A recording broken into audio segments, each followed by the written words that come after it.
Hello, welcome to study in. बच्चों, लगभग student के डिस्क्रीट मैथमेटिक्स का पेपर जो है वो हो चुका है और अभी कैलकुलस का पेपर होना बाकी है। तो आज हम कैलकुलस के बारे में कुछ इंपॉर्टेंट क्वेश्चन जो है वो करने जा रहे हैं।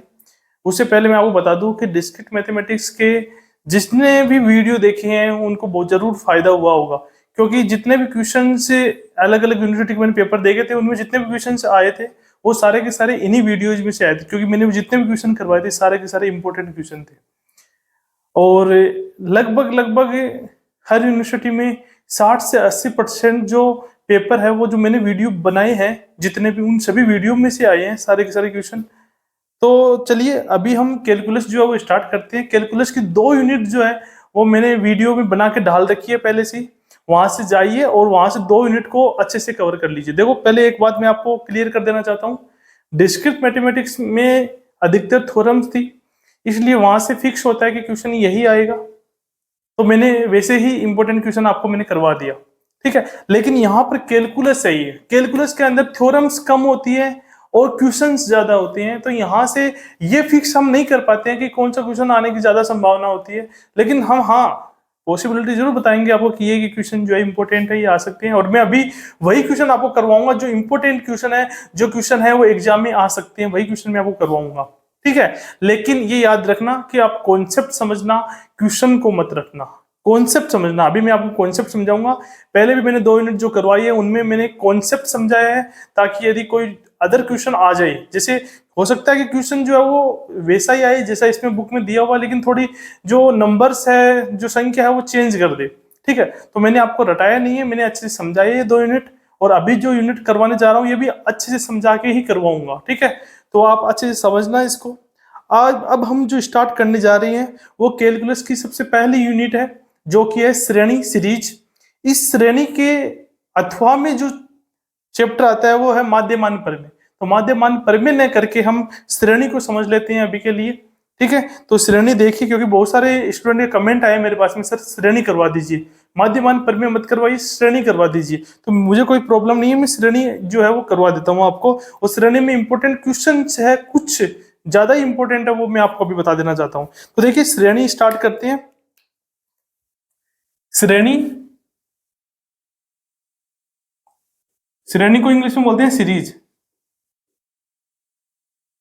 सीरीज, देखो श्रेणी होती क्या है ये तो आप सभी को पता होगा कि कोई भी अनुक्रम है या कोई भी आपके पास में हम कोई भी संख्या लिखती है, जैसे 2 4 6, तो वो संख्या जो लिख रहे हैं ना वो एक विशेष नियम के तहत लिख रहे हैं। हमको पता चल रहा है कि आगे आने वाली संख्या क्या हो सकती है, पता चल रहा है। तो अगर ऐसी कोई सीरीज आपके पास में हो, ऐसा कोई अनुक्रम आपके पास में हो जिसमें आपको पता चले कि आगे आने वाला जो संख्या होगा वो क्या होगा, तो उसको हम क्या बोल सकते हैं, श्रेणी बोल सकते हैं। तो श्रेणी क्या हो गई, ठीक है। तो विशेष जो नंबर्स होते हैं, विशेष अनुक्रम जो होता है ना, उसको हम क्या बोल सकते हैं, श्रेणी बोल सकते हैं, जिसमें हमें आगे वाला क्रम जो है वो पता चल सके, है ना। विशेष नियम उसके अंदर लगना चाहिए, तो उसको हम बोलेंगे श्रेणी। ये आपको ध्यान में रखना है, ठीक है। जैसे आपके पास में हम श्रेणी की यदि बात कर ले, तो यहाँ से आपके पास में जैसे ये श्रेणी है A1 A2 A3, ऐसी श्रेणी चल रही है। तो इसमें जो ये पहला पद है, ये दूसरा पद है, ये तीसरा पद है, यानी कि ये पहला टर्म, ये first term, second term, third term है। अगर हम nth टर्म की बात करें, यानी nवें पद की बात करें, तो वो क्या हो जाएगा, an हो जाएगा, ठीक है। और इसी an को बुक में, आपके बुक में बोल रखा है U1। ये आपको ध्यान रखना, आपकी बुक में जहां पर भी U1 नाम आए, इसका मतलब समझ जाना कि वो nवें पद की बात कर रहा है, nth टर्म की बात कर रहा है। ये आपको ध्यान में रखना है, ठीक है, ये आपको याद रखना है। तो देखो श्रेणी जो होती है वो 2 प्रकार की होती है, एक परिमित श्रेणी होती है और एक क्या होती है, अपरिमित श्रेणी होती है, यानी अनंत श्रेणी जिसे बोलते हैं, वो आपको पता ही है। अगर परिमित टर्म्स हो उसमें, जैसे 3 टर्म में बोल दो कि 3 टर्म है, ठीक है, या फिर n टर्म है, तो ये क्या हो गया, परिमित हो गया, यानी कि फाइनाइट होगी, फाइनाइट सीरीज हो गई। लेकिन अगर इसी के अंदर इन्फिनिटी टर्म हो, यानी अनंत पद हो, तो उसको हम बोल देंगे इनफाइनाइट सीरीज या फिर अनंत श्रेणी, ठीक है। ये आपको ध्यान रखना है। तो इसके बाद देखो श्रेणी का अभिसरण की बात कर लेती है सबसे पहले, है ना। श्रेणी का अभिसरण क्या होता है ना। तो अभिसरण क्या होता है वो समझ लीजिए। देखो अभिसरण इंपॉर्टेंट है एकदम से।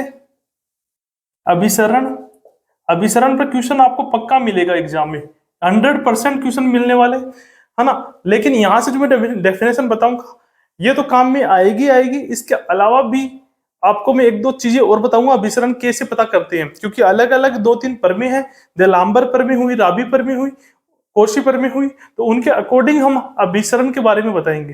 किस प्रकार से बताएंगे आपको पूरा अच्छे से समझ में आएगा, वीडियो को एंड तक अच्छे से देखना, पूरा समझ में आ जाएगा आपको। देखो सबसे पहले अभिसरण की बात करते हैं। तो अभिसरण में देखो आपको, जैसे ये आपको दिया हुआ है आपके पास में एक सीरीज, एक श्रेणी, तो इसमें nth टर्म में अगर u1 आ रहा है, तो यदि मैं बात करूं समेशन u1 की, तो समेशन u1 क्या हो जाएगा कि ये आपके पास में जो सीरीज है, इस सीरीज का योग आ जाएगा आपके पास में u1 क्या आ जाएगा, इस सीरीज का योग आ जाएगा आपके पास में। ठीक है, अगर अब यदि मैं आपको ऐसे बोल दूं कि ये जो सीरीज आपको दी गई है इसमें इन्फिनिटी टर्म है, कितने टर्म है, इन्फिनिटी, इस सीरीज में आपके पास में इन्फिनिटी टर्म है, तब हम इसके बारे में बताएंगे कि ये अभिसरण होगा, यानी कि जो u1 आपको मिला है, ये u1 है वो अभिसरण है या अपसरण है। ठीक है, यानी एक तो अभिसारी होती है, एक अपसारी होती है, तो अभिसारी श्रेणी है या अपसारी है, उसका पता किस प्रकार से चलेगा वो देखिए। जैसे आपके पास में समेशन u1 है, ठीक है, और u1 कहां से कहां तक है, आपके पास में n की वैल्यू है वो 1 से इन्फिनिटी है, तो यहां से इसको हम बोल सकते हैं कि जैसे इसको मैं अगर मैं बोलूं कि ये आपके पास में इसका सम जो है वो Sn हो गया, बोल सकता हूं, और यहाँ पर ये लिमिट लगा देते हैं कि जो n का जो मान है वो किधर मूव कर रहा है, इन्फिनिटी की तरफ मूव कर रहा है, तो मैं मान लेता हूं कि ये जो आपके पास में योग आया है ये आपके पास में s आ गया, मान लिया s आ गया। अब यदि ये जो s आपके पास में आया है ये परिमित हो, क्या हो, परिमित हो, परिमित यानी ये फाइनाइट हो, फाइनाइट हो, फाइनाइट का मतलब क्या होगा, ये रियल नंबर हो, रियल नंबर हो। ठीक है, अगर ये रियल नंबर होगा ना, तब हम बोलेंगे कि आपको जो u1 आपके पास में जो सीरीज है, u1 आपकी जो सीरीज है या फिर समेशन u1 जो आपकी सीरीज है, ये सीरीज आपके पास में क्या है, अभिसारी है। अगर परिमित आ रहा है तब हम बोलेंगे अभिसारी, अभिसारी है। ठीक है, फिर से सुन लो, अगर परिमित आ रहा है तब हम बोलेंगे अभिसारी है, और यदि अपरिमित आ रहा है, अपरिमित आ रहा है, तब हम बोलेंगे कि जो सीरीज है वो क्या हो जाएगी, अपसारी। ये आपको ध्यान रखना है। ठीक है, इतना सा आपको ध्यान रखना है, बिल्कुल आसान सा है कि अगर परिमित आ रहा है तब बोलेंगे कि अभिसारी है। ठीक है, और यदि अपरिमित आ रही है तो बोलेंगे अपसारी है। ठीक है, ये आपको ध्यान रखना है। चलिए देखते हैं कोई क्वेश्चन मिलता है अच्छा सा। तो देखो गुणोत्तर श्रेणी का अभिसरण होता है। ठीक है, वैसे आता नहीं है, फिर भी क्या पता कुछ ना कुछ कहीं से पूछ ले, आपको बोल दे कि गुणोत्तर श्रेणी का जो अभिसरण है वो बताइए, यानी कि अभिसारी हो गई या अपसारी होगी, या कि किस पॉइंट के लिए अभिसारी होती है, किस पॉइंट के लिए अपसारी होती है, ये पूछ सकते हैं आपको। तो मैं आपको थोड़ा सा इसका आइडिया जो है वो बता देता हूँ कि जैसे गुणोत्तर श्रेणी का अभिसरण पूछ रहे हैं, तो गुणोत्तर श्रेणी कैसी होती है, आपको पता है जीपी जो होती है, गुणोत्तर श्रेणी जो होती है वो कैसी होती है, जैसे 1 आ गया, फिर अक्ष बोल सकती है, फिर अक्ष स्क्वायर, फिर अक्ष की पावर 3, ऐसे चल रहा है, ऐसे अक्ष की पावर n आएगा, और ऐसे आगे तक चलती जाएगी ये श्रेणी। ठीक है, ये आगे तक चलती जाएगी। अब इसमें देखो दो कंडीशन बनती है, पहली कंडीशन बनती है अभिसारी की, कि ये अभिसारी भी हो सकती है, और दूसरी कंडीशन बनती है ये अपसारी की, कि ये अपसारी भी हो सकती है। अब अभिसारी कब होगी और अपसारी कब होगी वो समझिए। देखो अभिसारी और जो अपसारी होती है वो दो चीजों पर डिपेंड करती है। वो डिपेंड करती है कि अक्ष की वैल्यू जो है वो कितनी आ रही है, अक्ष का जो मान आ रहा है वो कितना आ रहा है, अक्ष के मान पर डिपेंड करेगा। जैसे आपने देखा होगा कि अक्ष की जो वैल्यू जो होगी ना, जैसे ये आपके पास में एक तरीके से हम बोल सकते हैं कि इनफाइनाइट श्रेणी, क्योंकि एन पर तो यहीं तक हो जाती है, ये आगे भी चल रही है, इसका मतलब इनफिनिटी श्रेणी होगी। अब यदि हम बोलेंगे यहां से, यदि हम यहां से बोलते हैं कि अक्ष की वैल्यू, तो अक्ष की वैल्यू देखो दो प्रकार से हो सकती है, एक तो अक्ष का जो मान है वो 1 से कम हो सकता है, ठीक है, और एक अक्ष का मान जो है वो 1 से बड़ा हो सकता है। ठीक है, 1 से बड़ा हो सकता है, ये आपने देखा भी होगा कि अगर अक्ष का मान 1 से बड़ा आ रहा है तो इसका फॉर्मूला कुछ अलग होता है, अक्ष का मान जो है वो 1 से छोटा आ रहा है। यहाँ पे अक्ष क्या है, अक्ष यहाँ पर है सार्वनुपात। देखिए यहाँ पर देखो, अक्ष में जब मैं 1 से डिवाइड करूंगा तो अक्ष आएगा, अक्ष स्क्वायर को अक्ष से डिवाइड करूंगा तो अक्ष आएगा, तो सार्वनुपात कितना आ रहा है, अक्ष आ रहा है। ठीक है, मैं सार्वनुपात की बात कर रहा हूँ कि सार्वनुपात पे ये डिपेंड करेगा कि अपसारी होगी या अपसारी होगी। तो सिंपल सी बात है कि यदि अक्ष की जो वैल्यू आ रही है वो 1 से छोटी और -1 से बड़ी आ रही है, तब हम बोलेंगे कि जो श्रेणी है वो अभिसारी है। और यदि अक्ष का जो मान जो आ रहा है वो 1 से बड़ा आ जाए या फिर 1 के इक्वल भी आ सकता है, तब हम बोलेंगे कि वो श्रेणी जो होगी वो अपसारी होगी। ठीक है, ये आपको ध्यान रखना। है। अपसारी का मतलब इंग्लिश में हो जाता है डाइवर्जेंट, और अभिसारी का मतलब हो जाता है कन्वर्जेंट। ठीक है, ये याद रख लेना आप, ये कन्वर्जेंट होता है जैसे कोई इंग्लिश मीडियम का स्टूडेंट हो, और ये होता है आपके पास में डाइवर्जेंट। ठीक है, तो फिर से बता दूं कि गुणोत्तर श्रेणी दी हुई है, अनंत गुणोत्तर श्रेणी दी हुई है, तब यदि अक्ष का जो मान है वो -1 और 1 के बीच में होता है तब अभिसारी होती है श्रेणी। ठीक है, और यदि x का मान 1 से बड़ा हो जाता है तो अपसारी होती है। ये आपको ध्यान में रख लेना है। ठीक है, और यहाँ से आप बता भी सकते हो आराम से, जैसे मैं आपको बोलूं कि यहाँ पर जैसे ये -1 से 1 के बीच में आ रहा है, तो आपको भी पता है कि -1 से 1 के बीच में यदि आ रहा है और ये अनंत गुणोत्तर श्रेणी चल रही है, तो इसका फॉर्मूला होता है a/1 - r। याद है ना आपको? तो यहाँ से a की वैल्यू कितनी हो जाएगी? 1 हो जाएगी। तो यहाँ पे हम लिख सकते हैं 1, और इसका जो मान आएगा वो कितना आ जाएगा? 1/1 - r हो जाएगा। और यदि अपसारी श्रेणी है, इसका मतलब अक्ष का जो वैल्यू है वो 1 भी हो सकती है। देखो यहाँ से अक्ष की वैल्यू यदि 1 आ जाएगी ना, तो ये श्रेणी कैसी बन जाएगी? 1 1 1 1 1 1 1 ऐसे बन जाएगी। और ऐसी एक एक श्रेणी यदि बन जाएगी तो यदि अनंत पदों को आप जोड़ोगे तो इसका जो मान आएगा समेशन, जो u1 जो आएगा वो भी कितना आएगा? इन्फिनिटी आएगा। कितना आएगा? इन्फिनिटी आ जाएगा आपके पास में। ठीक है, तो ये आपको ध्यान में रखना है, यहाँ से ये इन्फिनिटी आ जाएगा। और यदि ये इन्फिनिटी आ रहा है तो क्या हो गया? अपरिमित हो गया, और अपरिमित हो जाएगा तो श्रेणी क्या हो जाएगी? अपसारी हो जाएगी। x बराबर 1 पर क्या हो जाएगी? अपसारी हो जाएगी, अपसारी। ठीक है, ये ध्यान रखना है। उसके बाद में देखो, x ग्रेटर देन 1 की यदि बात करते हैं तो x ग्रेटर देन 1 हो गया, तो x ग्रेटर देन 1 पे आपको भी पता है कि जो इस श्रेणी का जो योग होगा वो कैसे निकालते हैं हम? याद होगा आपको कैसे निकालते हैं? x की पावर n -1 अपॉन x -1, इसी प्रकार से तो निकालते हैं ना। ठीक है, लेकिन हम अनंत पदों का निकालना है तो यहाँ से हम लिमिट लगा देंगे, limit n tends to infinity. इस प्रकार से हम इसको सोल्व करने की कोशिश करेंगे। ठीक है, इस प्रकार से इसको सोल्व करेंगे, और जब इसको सोल्व करेंगे ना तो देखो यहाँ पे limit n tends to infinity आ गया। और इसको यदि हम लिखना चाहे तो इस प्रकार से लिख सकते हैं कि लिमिट आ जाएगा यहाँ पर n टेंड्स टू इन्फिनिटी, और ये हो जाएगा Sn। और यहाँ से इसको हम बोल सकते हैं कि ये जो मान आएगा आपके पास में ये भी क्या आएगा? इन्फिनिटी ही आएगा। यहाँ पे जब n की वैल्यू आप इन्फिनिटी रखोगे तो इन्फिनिटी रखोगे, x की पावर इन्फिनिटी है और x की वैल्यू जो आ रही है वो 1 से बड़ी आ रही है। जब 1 से बड़ी के ऊपर यदि हम इन्फिनिटी लगाते हैं तो वो टर्म जो होता है वो और इन्फिनिटी बनता जाता है। पता है आपको कि 1 से बड़ी यदि कोई संख्या लेंगे तो यदि उसकी पावर इन्फिनिटी, जैसे मैं लिखता हूँ 2, तो 2 की पावर यदि मैं 1 लिखूंगा तो 2 ही आएगा, 2 लिख दूंगा तो कितना आएगा? 4 आएगा, 3 लिख दूंगा तो 8 आएगा। इसी प्रकार इन्फिनिटी लिख दूंगा तो बहुत बड़ी संख्या हो जाएगी, और ये पूरा का पूरा मान कितना आ जाएगा? इन्फिनिटी हो जाएगा। ये आपको ध्यान में रखना है। और ये इन्फिनिटी हो गया तो यहाँ से हम बोलेंगे कि x ग्रेटर देन 1 के लिए भी श्रेणी क्या हो जाएगी? अपसारी हो जाएगी। ये मैंने आपको पहले ही बता दिया है कि अपरिमित होती है तब अपसारी होती है, और यदि योग परिमित होता है, ठीक है, तब वो क्या हो जाएगा आपके पास में? अभिसारी हो जाएगा। ठीक है, ये आपको ध्यान में रखना है। चलिए आगे चलते हैं। तो एक चीज तो मैंने आपको यहाँ से ये बता दी कि परिमित और अपरिमित के थ्रू हम क्या पता लगा सकते हैं? श्रेणी का अभिसरण और अपसरण जो है वो पता लगा सकते हैं, यानी कि अभिसारी है या अपसारी है वो पता लगा सकती है। इसके लिए आपको क्या चाहिए होगा? श्रेणी का योग चाहिए होगा, योग से हम पता लगाएंगे। ठीक है, तो चलिए आगे देखते हैं। आगे और भी आपके पास में तरीके होंगे जिसके, जैसे ये कई बार ये तरीका यूज नहीं कर पाएंगे हम अच्छे से, तो हम किस प्रकार से हम जो है अभिसरण का पता लगाएंगे वो देखते हैं। अब देखिए हम बहुत ही इंपॉर्टेंट क्वेश्चन जो है वो देखने जा रहे हैं, जो है आपके पास में हाइपर हार्मोनिक श्रेणी का अभिसरण। ठीक है, तो हाइपर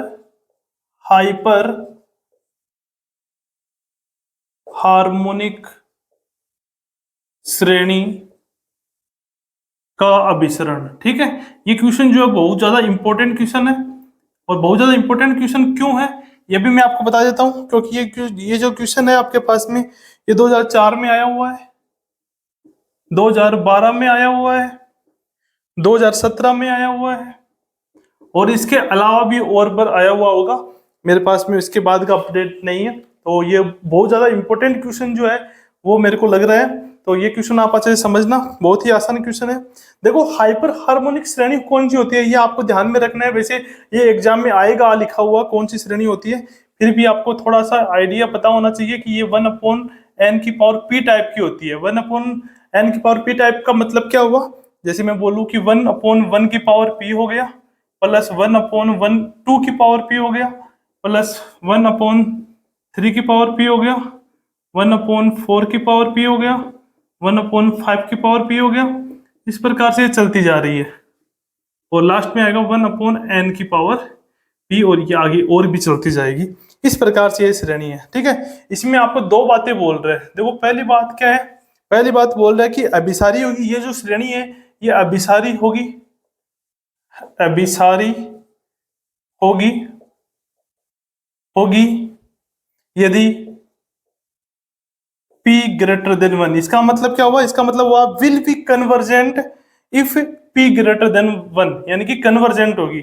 और इसके बाद में दूसरा जो पॉइंट है वो है कि अपसारी होगी, अपसारी होगी यदि p जो है वो लेस देन इक्वल टू 1 है। इसका मतलब क्या हुआ कि will be divergent if p less than equal to 1। तो ये आपको दोनों के दोनों पॉइंट जो है यहाँ पे प्रूव करना है। तो चलिए करते हैं, बिना टाइम खराब किए डायरेक्ट इसको करते हैं।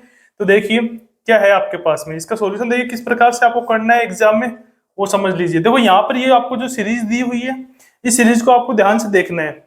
देखो आपको सभी को पता होगा कि आपको जैसे आपको कोई भी सीरीज दी गई है, जैसे आपको कोई भी समांतर श्रेणी दी गई है या फिर गुणोत्तर श्रेणी दी गई है, तो यदि उसके पद जो आपको दिए गए, इनके पदों का यदि आप समूह बना लोगे, जैसे ये एक पहला समूह बना लूं, ये 2 का समूह बना लेता हूं, फिर 3 का, फिर 4 का, फिर 5 का, ऐसे, या फिर पहले 1 का बना लिया, फिर 2 का, फिर 4 का, फिर 8 का, ऐसे यदि मैं समूह बना लेता हूं, तो समूह बनाने पर भी इस श्रेणी पर कोई फर्क नहीं पड़ेगा। ये आपको जान लेना है फिक्स एकदम से। अगर समूह बना लेते हो तब भी इस पर कोई फर्क नहीं पड़ेगा। तो देखिए हम समूह बनाकर ही इसको सोल्व करेंगे, इसलिए मैं आपको ये बात बोल रहा हूँ, ठीक है। तो चलिए करते हैं। तो देखिए यहां से क्या होगा आपके पास में, ये आपको दिया हुआ है समेशन 1/n की पावर p है, और यहां से मैं समूह बना रहा हूं। सबसे पहला जो समूह है वो 1/1 की पावर p है, तो इसको मैं ऐसा ऐसा लिख देता हूं। प्लस फिर मैं ये 2 लेके चल रहा हूं, यानी कि एक ले लिया 1/2 की पावर p प्लस 1/3 की पावर p। उसके बाद में मैं 4 ले रहा हूं आगे, ठीक है। 1/4 की पावर p प्लस 1/5 की पावर p प्लस 1/6 की पावर p प्लस 1/7 की पावर p प्लस ये ऐसे, फिर ये आगे ऐसे चलती जाएगी, ठीक है। ये मैंने यहाँ से ले लिया है। अब देखिए इसको किस प्रकार से हम सोल्व करेंगे वो समझिए। यहाँ पर 1/1 की पावर p है, इसको तो छेड़ना नहीं है, तो पढ़ा है आपका, आराम से इसको पढ़ा रहने दो। सबसे पहले इसकी बात करते हैं, ठीक है। इसकी बात करते हैं तो देखो ये आपके पास में 1/2 की पावर p आ गया प्लस 1/3 की पावर p आ गया। अगर मैं इसकी बात करूंगा, ठीक है, अगर मैं इसकी जगह पर ये लिख देता हूँ 1/2 की पावर p प्लस 1/2 की पावर p, तो अगर मैं ये चीज लिखता हूं तो क्या ये आपके पास में ऐसे नहीं हो जाएगी कि ये मान जो होगा वो छोटा हो जाएगा, ये मान बड़ा हो जाएगा। अब किस प्रकार से वो देख लीजिए। जैसे मैं बोलूँ कि 2+3 है आपके पास में, ये बड़ा होता है 2+2 से, होता नहीं होता, होता है। अगर मैं इसकी पावर p लगाता हूं तब भी ये क्या होगा, बड़ा रहेगा, तब भी ये बड़ा रहेगा, क्योंकि यहाँ पर 2 की पावर p के साथ में क्या आ रखा है, 3 की पावर p आ रखा है, इसलिए ये फिर भी बड़ा रहेगा। लेकिन जैसे मैं इसको उल्टा करता हूँ, जैसे 1/2 की पावर p प्लस 3 की पावर p करता हूँ, इसको 1/2 की पावर p प्लस 2 की पावर p करता हूँ, ऐसे अलग अलग मान लो, ठीक है, कोई दिक्कत नहीं, अलग अलग कर लो। तब इसको उल्टा करने पर ये क्या आ जाएगा आपके पास में, इसका साइन जो होगा वो चेंज हो जाएगा। इसी प्रकार से मैंने इसको कर दिया, ये साइन चेंज कर दिया और ये आ जाएगा आपके पास में। मतलब इसकी जगह पर मैं ये लिख दूंगा, तब ये जो पूरी श्रेणी जो होगी ना, ठीक है, इसका मान भी ज्यादा ही आएगा आपके पास में, ज्यादा ही आएगा आपके पास में इसका मान, ठीक है। अब देखो ये क्यों कर रहा हूं वो समझ लीजिए। ये इसलिए कर रहा हूं क्योंकि ये जो आपके पास में जो मान आ रहा है वो अभिसारी के लिए, देखो अभिसारी के लिए ये मान जो आएगा वो परिमित आना चाहिए, ठीक है, परिमित आना चाहिए। अब यहाँ पर मैं ये जो चीज ले रहा हूँ, ये जो संख्या ले रहा हूँ, ठीक है, वो इससे तो बड़ी ले रहा हूँ, मतलब इससे बड़ी संख्या ले रहा हूँ, तो इसका मान परिमित से कुछ ज्यादा ही आएगा। मतलब कि जैसे मान लो कि इसका मान मान लो ऐसा आ रहा है, तो यदि मैं ये संख्या ले रहा हूँ इसकी जगह पर, तो फिर इसका मान जो आएगा वो इससे ज्यादा ही आएगा, और ज्यादा आएगा, और उस ज्यादा को मैंने परिमित प्रूफ कर दिया, इसका मतलब उससे कम तो परिमित ही होगा भाई। समझ में आया, मैं ज्यादा लेके चल रहा हूं, इससे ज्यादा मान रख रहा हूं, ज्यादा मान रखने के बाद में जो भी आपके पास में मान आता है, यदि मैं उसको परिमित प्रूफ कर देता हूं, इसका मतलब ये ऊपर वाला तो परिमित हो ही जाएगा, ठीक है। समझ में आ गया होगा आपको, ये आ गया। इसी प्रकार मैं इसकी बात करता हूँ, इसकी बात करता हूँ, तो ये आपके पास में देखो क्या आ रहा है, ये आपके पास में 1/4 5 6 7 आ रहा है। और इसको मैं क्या लिख सकता हूँ, इसको मैं लिख सकता हूँ, देखो इसको यहाँ पे 1/4 की पावर p है, तो इसको मैं लिख सकता हूँ 1/4 की पावर p प्लस 1/5 की पावर पी प्लस 1/6 की पावर पी प्लस 1/7 की पावर पी जो होगा वो लेस देन हो जाएगा किससे, 1/4 की पावर पी प्लस 1/4 की पावर पी प्लस 1/4 की पावर पी प्लस 1/4 की पावर पी, ये आ जाएगा आपके पास में। ठीक है, और यदि इन सबको जोड़ता हूं मैं तो कितना बन जाएगा, ये 4/4 की पावर पी बन जाएगा, और यहाँ पर ये क्या बन जाएगा, 2/2 की पावर पी बन जाएगा। तो ये सारा का सारा मान इसकी जगह पुट कर दीजिए, तो यहाँ से हम क्या बोल सकते हैं, समेशन 1/n की पावर पी, तो ये आपके पास में लेस देन हो जाएगा, क्योंकि हम इससे बड़ा मान रख लें तो इधर वाला मान बड़ा हो जाएगा तो ये मान छोटा हो जाएगा, तो ये आ जाएगा, ये आ गया 1/1 की पावर पी, सॉरी 1 की पावर पी, और ये प्लस यहाँ पर ये आ जाएगा इसकी जगह पर 2/2 की पावर पी, 2/2 की पावर पी प्लस फिर इसकी जगह पर आ जाएगा 4/4 की पावर पी, 4/4 की पावर पी। इसी प्रकार से आगे चलेंगे तो फिर क्या आएगा आपके पास में, 8/8 की पावर पी आ जाएगा। इसी प्रकार से ये आगे चलता जाएगा। अब यहां से हम देखेंगे तो ये क्या बन रही है, एक जीपी बन रही है, साफ साफ दिख रहा है आपको, ये एक जीपी बन रही है। यदि हम इसका भाग लगाते हैं इसके अंदर तो ये आएगा 2/2 की पावर पी, जो कि आपके पास में क्या हो जाएगा, आर की वैल्यू हो जाएगी, यानी कि आर का मान हो जाएगा। तो यहाँ से हम क्या बोल सकते हैं कि यहाँ से इस श्रेणी का जो सार्वनुपात होगा, इसका जो सार्वनुपात होगा इस श्रेणी का, वो कितना आएगा, आर का जो मान आ गया। यहाँ से आप लिख देना, ये श्रेणी आपके पास में जो आ रही है एक गुणोत्तर श्रेणी है, और अतः इसका सार्वनुपात जो होगा वो होगा 2/2 की पावर पी, और इसको हम बोल सकते हैं 1 इस 2 को नीचे लेके जाएंगे तो ये बन जाएगा 2 की पावर p-1 हो जाएगा। अब यहां से आप साफ साफ देख सकते हो कि यदि p का जो मान आ रहा है आपके पास में, देखो p का मान हम क्या लेके चल रहे थे, p का मान हम सबसे पहली जो कंडीशन है उसमें है ग्रेटर देन 1, ये लेके चल रहे थे, यानी कि पहली कंडीशन लेके चल रहे थे कि p का मान जब ग्रेटर देन 1 होगा तो p का मान यदि 1 से ज्यादा है तो यहाँ से p-1 जो लेंगे वो भी 1 से ज्यादा ही होगा, क्योंकि 1 कम कर रहे हैं उसमें तो लगभग 1 से ज्यादा ही होगा। ठीक है, यानी कि 1 के लगभग भी बराबर मान लो आप, ठीक है, 1 के लगभग बराबर होगा, तो यानी कि p का मान 1 से ज्यादा है, तो ये 2 की पावर क्या बन जाएगा आपके पास में, ये जो भी मान बनेगा, ठीक है, ये पूरा का पूरा मान क्या होगा, 1 से छोटा ही होगा, क्योंकि ऊपर 1 है, 1 में किसी संख्या का भाग लगा रहे हैं, ठीक है, तो वो क्या होगा, 1 से कम ही होगा ना, 1 से कम ही होगा। आई बात समझ में, ये सारा का सारा जो मान आएगा वो 1 से क्या होगा, कम होगा। और यहाँ पर यदि इसका 1 से कम आपके पास में क्या आ रहा है, सार्वनुपात आ रहा है, सार्वनुपात यानी कॉमन जो रेशियो आ रहा है वो 1 से कम आ रहा है, 1 से कम आएगा तो ये अनंत जो गुणोत्तर श्रेणी है इसका जो योग होगा वो क्या आपके पास में क्या होगा, a/1 - r, और ये क्या होता है आपके पास में, परिमित होता है। और अगर ये परिमित होता है आपके पास में, इसका मतलब हम क्या बोलेंगे कि ये जो पूरा जो मान आएगा वो परिमित आएगा, और ये पूरा मान परिमित आता है, इसका मतलब ये भी आपके पास में क्या बन जाएगा, परिमित बन जाएगा। और परिमित आ गया इसका मतलब ये श्रेणी क्या हो जाएगी, p>1 के लिए क्या हो जाएगी, अभिसारी हो जाएगी। तो आपको बस यही लिखना है कि यहाँ से ये आपके पास में क्या आ गया, <1 आ गया, और अगर ये <1 है और ये कब है, जब p का मान <1 है, अतः इसलिए श्रेणी जो होगी वो क्या हो जाएगी, अभिसारी हो जाएगी, अभिसारी हो जाएगी। बस इसको थोड़ा सा आप अच्छे से लिख देना कि श्रेणी क्या होगी, अभिसारी होगी। यहाँ से लिख देना कि ये गुणोत्तर श्रेणी बन रही है, अतः इसके लिए सार्वनुपात ये हो जाएगा, और ये जो मान है p का मान <1 है, इसलिए ये पूरा मान जो होगा वो <1 हो जाएगा। अगर ये <1 है तो ये अभिसारी बन जाएगी। ठीक है, ये आपको ध्यान में रखना है। उसके बाद देखिए सेकेंड कंडीशन, देखो सेकंड कंडीशन क्या है आपके पास में, सेकंड कंडीशन है कि जब p <=1 है, तो <=1 है ना, इसलिए हम पहले इक्वल लेके चल रहे हैं। ठीक है, तो ये सेकंड कंडीशन आपकी बन गई जब p का मान है वो 1 के बराबर हो, और जब p का मान 1 के बराबर होगा तो आप साफ साफ देख सकते हो ये जो श्रेणी है ये क्या बन जाएगी, 1/n बन जाएगी। तो यहां से हम क्या बोलेंगे, p बराबर 1 आ रहा है तो यहां से ये बन जाएगा समेशन 1/, और n की पावर 1 हो जाएगा, यानी कि ये 1 ही हो जाएगा, n ही हो जाएगा, इसको बोल सकते हैं समेशन 1/n, और ये बन जाएगा 1/1 plus 1/2 plus 1/3 plus 1/4 plus 1/5 plus 1/6, ऐसे चलता जाएगा ये। ठीक है, तो यहाँ से भी हम समूह बनाएंगे फिर से। तो देखो जैसे मैं इन दोनों का समूह बना लेता हूँ, फिर इन दोनों का समूह बना लेता हूँ। ठीक है, ये समूह बना रहा हूँ मैं, और फिर आगे 4 का समूह बना लूंगा, आगे 4 संख्या को समूह बनाऊंगा यहाँ पे। तो यहाँ पे देखो इसको मैं क्या लिखता हूँ, 1/1 प्लस 1/2 जो होगा इसको मैं बोल सकता हूँ कि ग्रेटर देन होगा आपके पास में 1/2 से। ठीक है, 1/2 से ग्रेटर देन होगा ये। ठीक है, ये आपको ध्यान में रखना है, 1/2 से ग्रेटर देन हो जाएगा ये। अब देखो जैसे मैं इसको लेता हूँ आपके पास में, तो यहाँ से इसको मैं क्या बोल सकता हूँ कि 1/3 है प्लस 1/4 है, तो 1/4 है ना, तो इसको मैं क्या बोलूंगा कि ये आपके पास में 1/4 प्लस 1/4, 1/4 प्लस 1/4 से क्या हो जाएगा, ग्रेटर देन हो जाएगा। इसका मतलब इसको मैं बोल सकता हूँ कि 2/4 यानी कि 1/2 ही बन जाएगा वापस। ये आई बात समझ में। इसी प्रकार आगे वाले को लेता हूं मैं, तो ये 1/5 6 7 और 8 आएगा, लास्ट का टर्म 8 आएगा, तो मैं इसको मैं लिख दूंगा 1/5 प्लस 1/6 प्लस 1/7 प्लस 1/8, और इसको मैं लिख दूंगा कि ये ग्रेटर देन होगा किससे, 1/8 प्लस 1/8 प्लस 1/8 प्लस 1/8। ये ग्रेटर देन क्यों हो रहा है, क्योंकि देखो सबसे छोटी संख्या है ना इस पूरे में 1/8 ही है, और सबसे छोटी संख्या 1/8 है, तो मैं सभी को 1/8 बना रहा हूं। इसका मतलब ये मान बड़ा हो जाएगा और ये मान क्या हो जाएगा, छोटा हो जाएगा, क्योंकि सभी को मैंने छोटी संख्याओं में कन्वर्ट कर दिया, इसलिए ये मान बड़ा ये मान छोटा हो जाएगा। तो यहाँ से हम क्या बोल देंगे, ये आपके पास में बन जाएगा 4/8 यानी कि 1/2 बन जाएगा ये।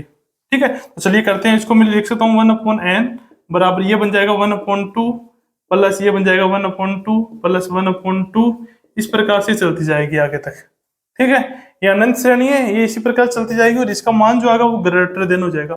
तो देखिए यहाँ पर ये अनंत पदों का योग है और अनंत पदों का योग कर रहे हैं, और यहाँ पर ये गुणोत्तर श्रेणी में ये गुणोत्तर श्रेणी बन रही है 1/2 प्लस 1/2 प्लस 1/2, और इसमें जो r जो होगा सारू अनुपात वो कितना आ रहा है, 1 आ रहा है। यदि r का मान यदि इसमें 1 आ रहा है तो हम क्या बोलेंगे, r का मान यदि 1 आ रहा है इसमें, ठीक है, तो हम क्या बोलेंगे, जो ये गुणोत्तर श्रेणी जो आ रही है इसमें इनका योग जो होगा वो क्या हो जाएगा, अनंत हो जाएगा, क्योंकि गुणोत्तर श्रेणी में r का मान 1 से छोटा होता है यदि, तब तो हम इसमें फॉर्मूला लगा देते a/1 माइनस r का, लेकिन यहाँ पर क्या r का मान 1 ही आ रहा है, अगर 1 ही आ रहा है तो इसका योग इन्फिनिटी हो जाएगा।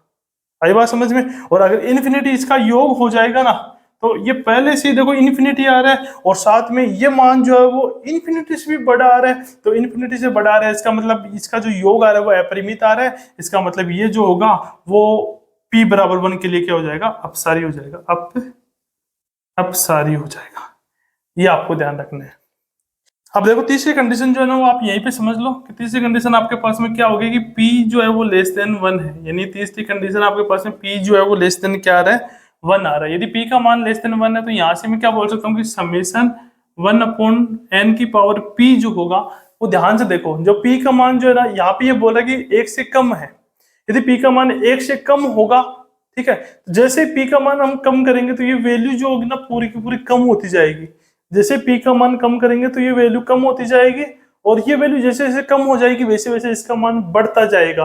तो यदि मैं यहाँ पर p की वैल्यू 1 ले लेता हूँ तो वो 1 जो होगा ना वो हाईएस्ट मान हो जाएगा एक तरीके से इसका मतलब हम बोल देंगे कि यहाँ पर ये क्या हो जाएगा आपके पास में, यदि मैं 1/n p की जगह पर 1 ले लेता हूं तो यहाँ पर ये जो मान जो होगा ना वो क्या हो जाएगा, इससे बड़ा हो जाएगा। क्यों, क्योंकि यहाँ पर n का मान p का मान में 1 ले रहा हूँ और यहाँ पर p की वैल्यू जो है वो कितनी है, 1 से कम है, और जब 1 से कम वैल्यू होगी तो नीचे वाला टर्म यदि छोटा हो रहा है तो ऊपर वाली जो टोटल टर्म जो हो जाएगी वो क्या हो जाएगी, बड़ी हो जाएगी। तो टोटल टर्म बड़ी हो गई है यहाँ पर। आई बात समझ में, तो यहाँ पे 1/n जो आ रहा है ना उससे बड़ा है।